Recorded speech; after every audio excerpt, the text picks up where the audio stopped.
Bro, just imagine manze leo nikipita pale kwa ile taxi ya Mama Njoroge. Mama Njoroge gani? Pale kwa unakumbuka ile taxi ya Mama Njoroge pale man.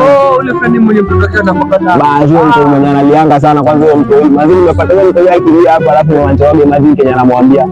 Ati mama kama mnike pedi. Na mtu gani nyamaza mtu. Sasa kaibinda. Kama niko na suru na kaki atia nayo. Bangu inakaa kiatu wa polisi jela ama nini? Hatuwezi jua lakini pia Na umeanza gani?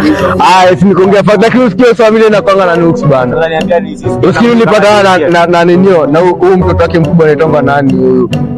Huyu mtoto wake mkubwa msichana sijui huyo bana. Usikie nilipatana naye kwa barabara alikuwa anachukua maselfie anajirekodi hapo nini. Kidogo aniona bana nafikia hadi tenje. Anaeka kwa baga afanya niangalia nikaa ameona mwizi. Shangaa ni mwizi hapa. Wewe na rada